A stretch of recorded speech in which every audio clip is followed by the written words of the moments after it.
Olá pessoal, sejam bem-vindos a mais um review geral do mercado. Hoje, terça-feira, dia 10 de maio, são 18 horas e 28 minutos.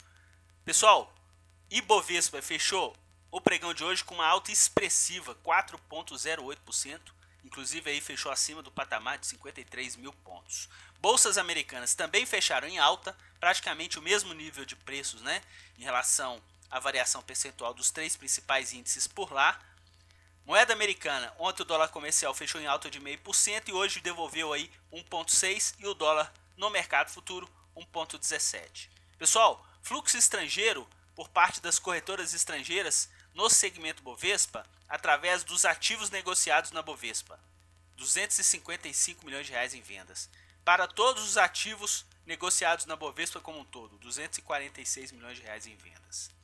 Na BMF, fluxo vendedor para o dólar futuro. Interessante que a gente vai mostrar para você um gráfico novo em relação ao acumulado do dólar futuro. E também comprador para o Ibovespa futuro. Vamos dar uma olhada nos contratos?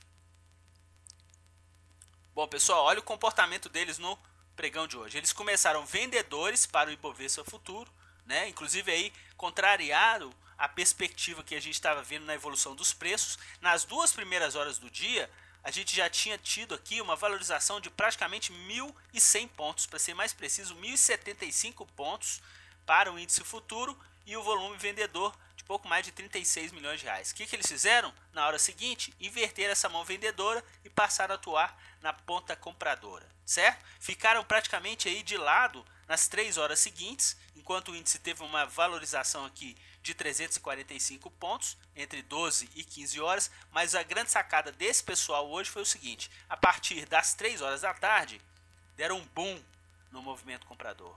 Quer dizer, praticamente 135 milhões de reais em 2 horas, e a gente teve aqui uma variação no índice de praticamente aqui 800 pontos, né?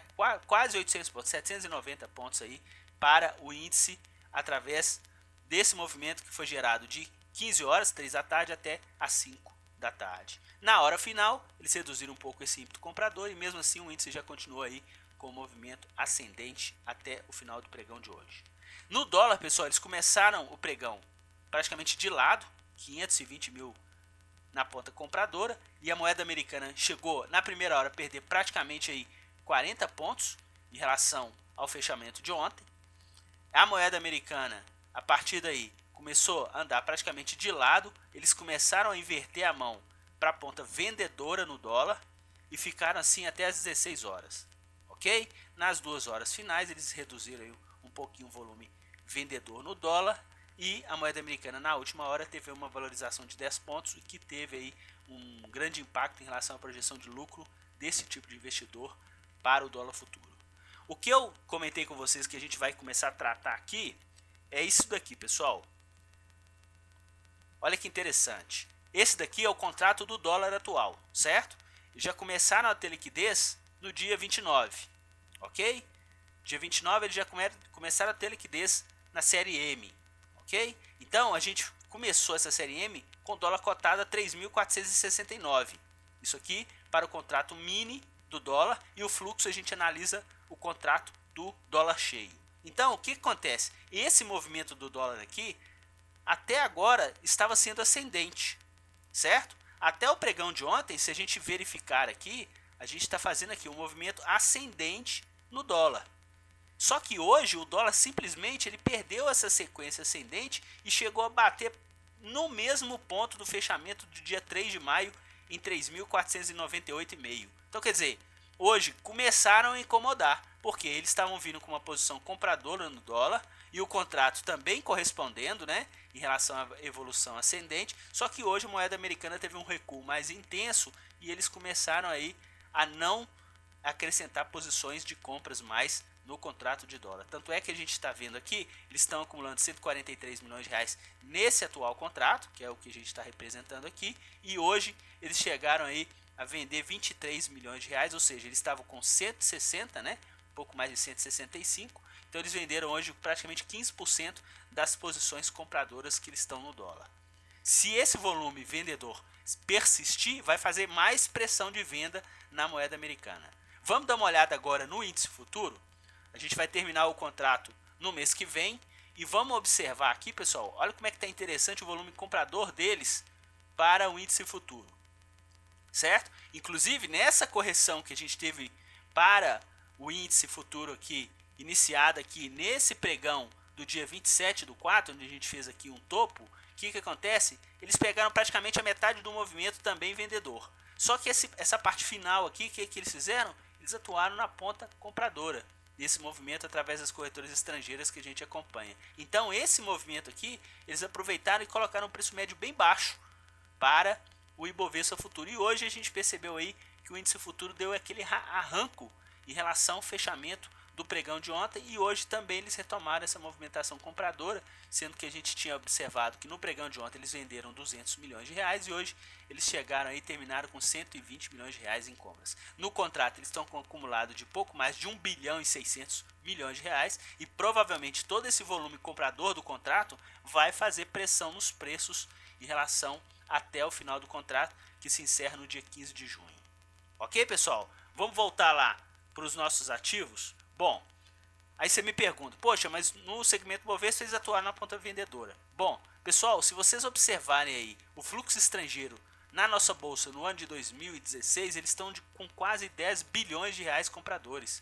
Tiveram mais de 8 bilhões de reais compradores no mês de março, quando a gente teve aquela alta de 17%. A gente chegou até postar aí no nosso canal como que vocês olham o fluxo estrangeiro diariamente pelo site da Bovespa. A gente acompanha tanto essa vertente quanto também a vertente do fluxo através das corretoras estrangeiras que atuam na nossa bolsa. E hoje o que eles fizeram? Como eles estão abarrotados de contratos futuros e ganhando um dinheirão, o que eles estão fazendo? Eles estão realizando lucro nas ações. Então hoje eles realizaram lucro nas ações e tiveram aí o volume comprador para o Ibovespa futuro, e hoje foi o primeiro sinal que eles ficaram incomodados com o dólar futuro, já como a gente comentou em relação às vendas observadas no pregão de hoje, em relação ao fechamento de hoje, que foi o mesmo preço que foi o fechamento do pregão do dia 3 de maio. Vamos falar agora das ações. Carro-chefe de compra hoje foi as ações do Banco Itaú, 31 milhões de reais. Inclusive a gente percebeu que no pregão de ontem eles venderam todas as três principais ações do nosso setor bancário, Itaú, Bradesco e também Banco do Brasil. Então hoje eles atuaram na ponta compradora para o Banco Itaú. Também atuaram na ponta compradora em Bradesco. No caso de Bradesco, eles compraram a ação preferencial, mas eles venderam a ação ordinária, certo? Um pouco mais, inclusive, de volume vendedor para a ação ordinária. Também, como volume comprador, as ações de Petrobras, a ação preferencial. Eles compraram a ação preferencial, mas também venderam a ação ordinária de Petrobras, inclusive com volume maior. Se a gente perceber aqui também uma valorização um pouquinho menor para as ações que eles venderam, tanto de Petrobras e Banco Bradesco, né, as ações ordinárias em relação à variação percentual das preferenciais. Na ponta de venda eles atuaram também nas ações de Vale, as ações ordinárias. Inclusive a gente tem observado aí um volume vendedor intenso por parte das corretoras estrangeiras que a gente acompanha em Vale, e hoje eles atuaram na ponta vendedora, inclusive mesmo ativo aí tendo uma valorização expressiva aí de 5% no nosso pregão. Bom, volume total dos 10 ativos que eles compraram hoje, 93 milhões, variação positiva de 5,20. Volume total dos ativos que eles venderam, dos 10 ativos que eles venderam hoje, 206 milhões de reais, variação positiva 5,08. Até mesmo nessa comparação de valorização, eles tiveram aí um pouco mais pendente para as ações que eles compraram. Só que como o volume vendedor foi bem maior no pregão de hoje, eles tiveram aqui uma projeção de prejuízo de praticamente 5 milhões e 600 mil reais para o mercado à vista. Como eles tiveram aqui 3 milhões e 100 de projeção de lucro em relação ao mercado futuro, eles ficaram aí com net negativo de praticamente 2 milhões e meio. Se a gente analisar aqui 1 milhão de reais de projeção de lucro para o mercado de opções, eles ficaram aí praticamente com 1 milhão e meio de projeção de prejuízo no pregão de hoje. Vamos dar uma olhada agora então nessas opções? Bom, pessoal, a gente percebeu aí que eles tiveram um ambiente vendedor em Vale, e no caso de Petrobras eles fizeram aí um long and short. No caso de Petrobras, eles atuaram praticamente com perspectiva positiva nas opções. Por quê? Eles compraram calls, 2 milhões e 800, e venderam puts de 500 mil. Isso dá uma projeção de 3 milhões e 200 de alta pro ativo em relação ao movimento que eles fizeram nas opções. No caso de Vale, pessoal, o ambiente é pessimista. Por quê? Mesmo que essa alta de hoje, que a gente observou no ativo, eles venderam um ativo, inclusive, ordinário no mercado à vista, e nas opções de Vale, o que eles terminaram? Eles terminaram com 1 milhão e 100 de vendas de caos, que é a projeção de queda, e compraram um pouco mais de 360 mil de puts, que também é projeção de queda. Então, dá mais ou menos aí 1,5 milhão de projeção de queda em relação às opções de Vale hoje, e no caso das opções de Petrobras, uma projeção de lucro de 3 milhões e 300 para esses ativos. Ok, pessoal? Vamos voltar aqui no nosso quadro principal, como a gente já tinha visto. Tiveram, no caso das opções hoje, lucro tanto para as ações da Petrobras quanto para as ações da Vale, sendo que da Vale ficaram praticamente aí no 0 a 0. Pessoal, um grande abraço a todos e até o nosso próximo boletim.